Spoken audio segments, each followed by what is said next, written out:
I'm Chance. And I'm Sarah Catherine. And this is Conservation Connection, presented by Last Chance Endeavors. We are a husband and wife team running a wildlife education nonprofit. It's focused on connecting students to their environment. Each week, here on Conservation Connection, we do just that, introducing you to the groundbreaking science and conservation work that's happening every day across the globe. We talk to professionals in the world of conservation science and wildlife management, and we ask them about their career, their current projects, their wild and crazy stories from the field, and everything in between.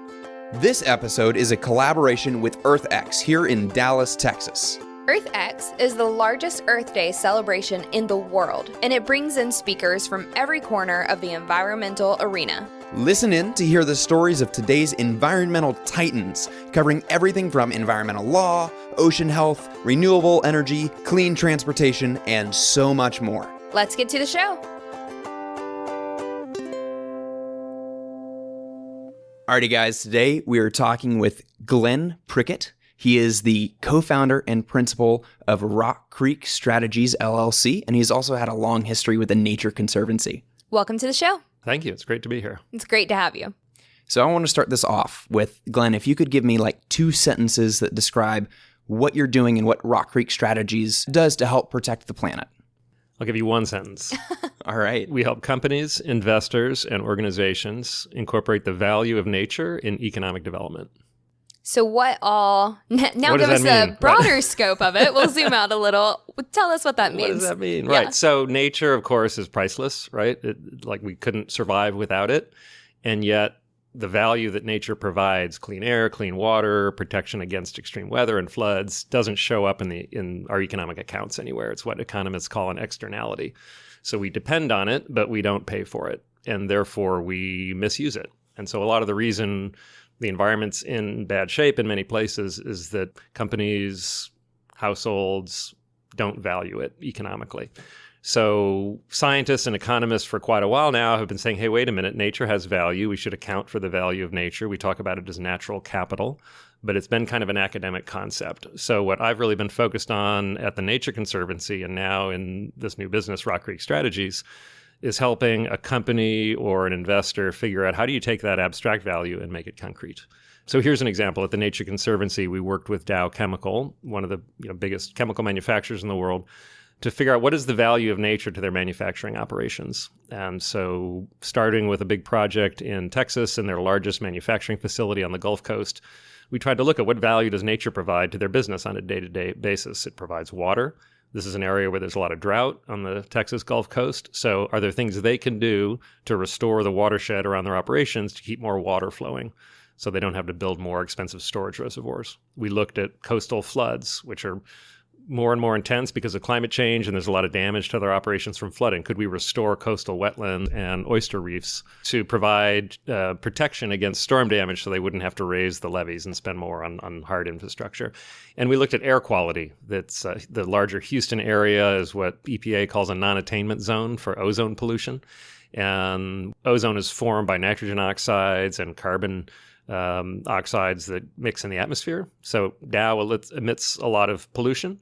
And every time they add to their plant, they have to put in new expensive pollution control devices. Could they do that more cheaply by restoring natural bottomland hardwood forests around their manufacturing facilities? So we looked at these economic values in nature and determined that there were some strategies they could pursue that would be good for the bottom line of the business and good for the environment, which the Nature Conservancy cared about. And based on that work, they've now got a global goal of generating $1 billion in value for the company by protecting and restoring nature around the world where they operate. So that was a good example we had at the Nature Conservancy, and that my new company is going to be doing that kind of work with other companies. So basically, there's things that businesses are already spending money on, that if they took that money and they spent it on ways that they could help improve the environment will take care of that need, right? Exactly. So they have to take care of removing these ozone-producing gases that they're already spending money to get those out of the atmosphere. If they spend that money instead planting forests or protecting hardwood bottom forests, the forest itself is already removing a lot of that. Exactly. Right. Yep. This is kind of the idea of ecosystem services, right? Exactly. Yeah. You can call it natural infrastructure. Nature performs a lot of the things we build infrastructure to do, whether it's providing water or cleaning the air or managing floods. Another great example, I live in Washington, D.C. D.C., like a lot of other old cities, has kind of an antiquated combined stormwater and sewer system. And you don't want to imagine too much about this, but it's a combined system. The sewage goes into the same pipes as the stormwater, and so we get more and more of these torrential rain events because of climate change. And when the combined system overflows, it all goes into the Potomac and the Anacostia rivers, which finds its way down into the Chesapeake Bay, and it's a growing source of water pollution in the Chesapeake. So EPA has told DC that they've got to improve their stormwater management so that it all doesn't flow into the bay, and they can build bigger pipes, which would be like a $5 billion challenge, and they're going to have to do some of that. But EPA has also said, you could also create more open space, more green space in and around the city to absorb the stormwater so it doesn't all run off into the storm drains. So at the Nature Conservancy, we've been working with the city on creative ways to finance that. How can we work with landowners to basically restore green infrastructure, which will save the city money because then they don't have to build big, expensive pipes. I definitely don't want sewage in our rivers or the bays or anything like that. I don't think anyone does. So that totally makes sense. No, and then the beauty of nature solving some of these problems is not only do you keep the sewage out of the bay and the river, but you also get all these other benefits. So neighborhoods get green space instead of pavement. You have more habitat for migrating birds. So if you care about nature, if you care about biological diversity, you want to see these things anyway. Now we figure out a way it can pay for itself by providing a lot of these really valuable services to communities and to companies. Absolutely. So you have been with the Nature Conservancy for about a decade, right? And in this field, even longer than that. Right. I kind of have two questions here. I'm going to start with this one. You now have your own company. How long have you known that you wanted to start your own company as opposed to staying with the Nature Conservancy or moving to a different company? So I would say about 5.5 months. Okay. Wow, quick turnaround. No, because literally a year ago, I would not have thought I wanted to go start my own company. Wow. But I don't know. I sort of do things in 10-year cycles. I've worked in the environment my whole career, 30 years now, 31 years since I got out of college. And I've worked for a lot of great organizations. The Nature Conservancy, Conservation International, U.S. Agency for International Development, the Natural Resources Defense Council. And I've sort of lots moved. Of movers and shakers yeah, and in I've the sort field. of moved every 10 years. And I was sort of coming up on the time where I'd sort of done what I hoped to do when I went to the Nature Conservancy, and it was time for the next challenge. And as I started talking to people about what I might do next, it could have been in the Nature Conservancy, it could have been outside. I realized, hey, enough people have enough good ideas of what I could do to help them that I could actually go start my own business. So that was about 6 months ago.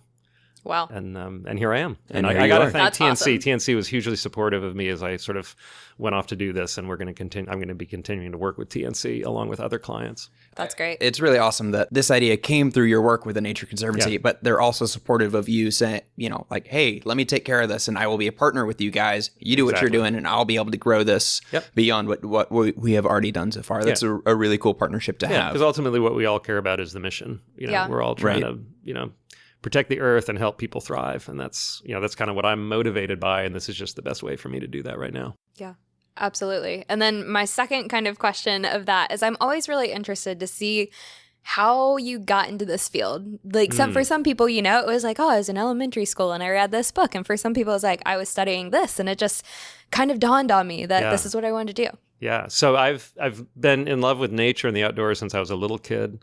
My family moved around a lot. They were originally from Minnesota. That's where my, most of my family was from. But my dad was, first he was a naval aviator and then he was a mining engineer. So between those two careers, we moved all the time. Yeah. So I lived in 3 places growing up: Chicago, Illinois, Tucson, Arizona, and St. Louis, Missouri. Oh, wow. But so it's pretty diverse, but the constant in all of that was always nature and the outdoors. We were always hiking or camping, fishing. And some of my earliest memories, actually, in Lake Bluff, Illinois, I remember hiking in this ravine in our community, which at the time felt like this huge rainforest. I went back a few years ago, and it was just this tiny, tiny little stream. But when you're 3 or 4 years old, it seems like massive. And we would hike down to Lake Michigan, the lakeshore. And this was in the 1960s, and there was a lot of pollution in the lake at that time. And they would get these events where these dead fish would wash up on the shore. Alewife is the kind of fish. And I remember standing on the beach with my mom once saying, why are all these dead fish on the lakeshore? And she taught me about pollution. And it was, it's the first time I'd ever thought about that. So I kind of grew up in love with nature. My parents and my family were all environmental activists from the 60s on. And then at college, I studied economics and political science, and I got really interested in international development. and how do you fight poverty in the developing world. And I had this, it all comes down to this one lecture I had. It was an African studies course, and it was a guest lecturer, an anthropologist. And he talked about deforestation in Côte d'Ivoire, the Ivory Coast in West Africa, and how while the forests were removed in the name of economic development to plant cocoa plantations, it actually harmed the local communities who relied on the natural forests to collect forest products for their livelihoods. So I was like, wow, this thing I love, nature, is actually connected to this thing I want to pursue professionally, economic development. And in fact, nature is an asset for economic development. And that just sort of blew my mind. And my whole career has been about that. In fact, the next semester, I had another development economics course with a development economist who shared the Nobel Prize for his role in the Green Revolution. And I wrote a paper on deforestation as an economic issue. And I remember I was very nervous to get the paper back, and he gave me like a C on the paper. And at the end of the paper, it said, "This is not a development issue." And I was so angry that I thought, okay, my career is basically a revenge fantasy against that professor. Seems like it's going pretty well so far. Although about a year ago, I was going through old papers and I pulled out that paper, and it was a really bad paper. So actually, now looking back at it, I deserved the C, but I did go on to, sort of work on this as a development issue. So yeah, and then I came out of college. I went to Washington, D.C. I just tried to figure out how I could be of service working on international development and the environment. And here I am. Good for you. That's awesome. Yeah. So at this point, how big is your company? Is You're it looking just at you? it? Yeah, I'm looking at it. All right. Wow. We have 2 companies in this room right now. Yes. Because you're looking at all of our nonprofit right now, too. No, so it's me. I've got 5 clients, and like I said, they're businesses, they're investors, and they're organizations, nonprofit organizations.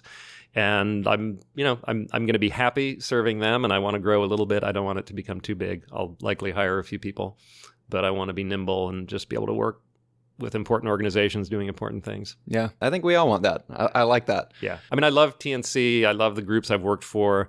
One of the things I think, though, is like there's so much change going on in the world right now. Like, it's hard to know, what organizations are going to be effective in 5 years, let alone survive in 5 years. So I'm feeling like it's a good time to sort of be nimble. And I was going to ask, do you have like a 5-year plan or a 10-year plan for the business at this point? I mean, that's a great question. I wouldn't say I have a plan. I think I have a vision. There you go. Close enough. Of the kind of impact I want to have, the kind of clients I want to work with in business and in nonprofits. And, I could see the organization growing to 5 or maybe 5 or 10 people working on high impact projects with great organizations. But it's a really great niche that you've kind of developed it's the for value yourself. of nature. Why? And what's exciting right now is when I got into this field in the late 1980s, there was sort of a reawakening of the environmental movement. The first modern environmental wave of the modern movement was back in the 60s and 70s. Silent Spring era. Yeah. And then in the late 80s, it kind of came back again. And, climate change sort of became a topic in debate and in the news. And Time Magazine put Planet Earth on as its Person of the Year on the cover. And Al Gore and Tim Wirth and Senator John Hines traveled to the Amazon and started talking about climate change. So that's when I started. And then for a long time, it's kind of felt like we've been a back burner issue. But now I think because climate change is real and we've got particularly a younger generation seeing the impact and wondering why we, the older generation, haven't done anything about it yet, there's a real movement growing again. It's a pretty exciting time, actually. Yeah, it's a pretty fun time for us as well to be kind of getting this up and running and seeing that we're not the only ones our age that are willing to put kind of their whole of everything into resolving these issues. Because and it's global. It's a global movement. It's global. Absolutely. And speaking of the change that you were talking about, even saying, you don't know where it's going to be in 5 years, but looking back in the 30 or so years that you've been working in this field, what changes have you seen in that time? I'm sure it's been a lot. Yeah, pretty dramatic. So when I came out of school, business by and large didn't care that much about the environment. If they thought about the environment at all, it was kind of a regulatory obligation that they had to comply with, follow the law. And they would have environmental teams in business that was their job, was to make sure they stayed compliant with the law.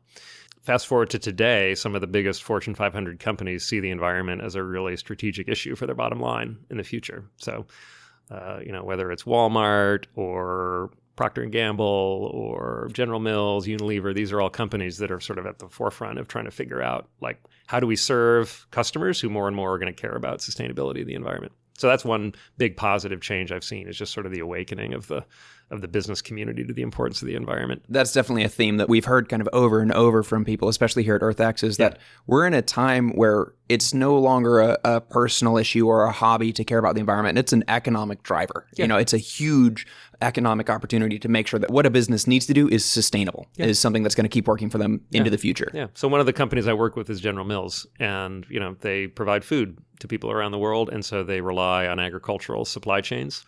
And they're really concerned about what's happening with climate change to agriculture.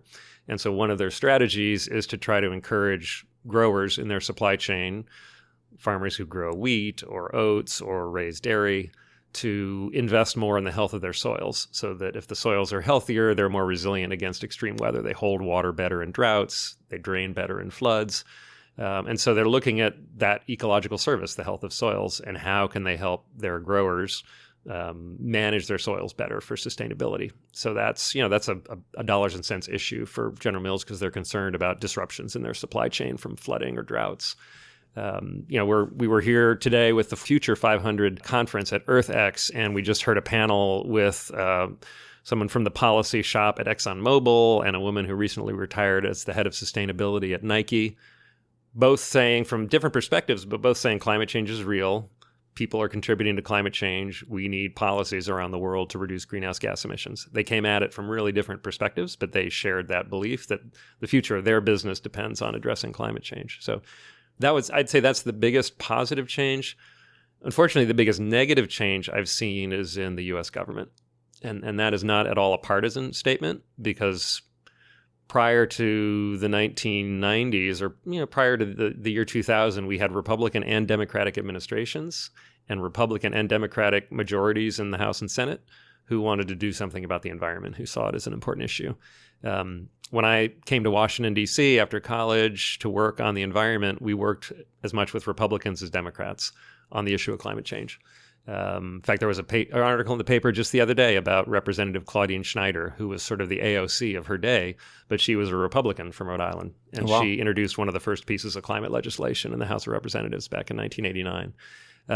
So that sadly we've lost that bipartisan commitment of our U.S. government to address the environment. And that's what I'm really excited about rebuilding, particularly with young people around the country. How do we get Republicans and Democrats back to that place where they see that the environment matters to our future? And it shouldn't be a partisan issue. It shouldn't be a divisive issue. It should be a uniting issue. Absolutely. I completely agree with that, because it's this thing where regardless of where you stand, it affects everybody equally. We're global citizens. Yep. Wherever you are in the spectrum, climate change issues are going to affect you personally. Yep. And it's sad that we're at a point where we're seeing direct effects of climate change, but it's also really motivating and really powerful, because you can point and say, see this event that happened across a 3-day span? This is largely due to these changes that have happened. These are the big contributors to it, and these are the ways that we can slow that down in the future. Yeah, I have to update my vocabulary, because I'm so used to talking about what climate change will do in the future and what the impacts of climate change would be. Yeah, now they are. It's not would anymore, it's are. Yep. And we're just seeing it more and more. Right on that brink every month. Now it's happening. But hopefully it's, we don't have a lot of time, but we have just enough time if we get serious to change course. Yep. I think that's what is most sobering, though, is we just don't have any more time to waste. Right. We've got about a decade to really change the trajectory of our economy toward zero carbon. And if we don't sort of get on that path in the next 10 years, then we'll have missed the train. We miss it, and then we just pay the price in suffering and economic impact. Yep. Yeah. In the past year, and really even in the past couple of months, I feel like I've seen an increase in people in the government, regardless of party, kind of taking more of a stance on these global climate issues. And I think part of that is probably because the public in general is taking more of a notice. So it's more important to people of all different areas. So have you noticed that Absolutely. As well at all? Yeah. And that's one of the things I'm proud of that we worked on at the Nature Conservancy, because TNC is a big tent organization. We have more than 1 million members, and they're Republicans, they're Democrats, they're urban, they're rural, they're all ethnicities, all in all 50 states and around the world. But thinking here in the U.S., we have as many supporters in Republican congressional districts as we do in Democratic congressional districts. So we really went to work over the last 5 years to mobilize our volunteer leaders around the country to talk to their members of Congress about the environment and particularly about climate change. So along with other great organizations, we've helped mobilize more Republicans in Congress to stand up and say, yes, this is a problem. Climate is changing. People are responsible, and we've got to do something about it. So, we helped bring members into something called the Climate Solutions Caucus, which is a bipartisan group of legislators in the House of Representatives.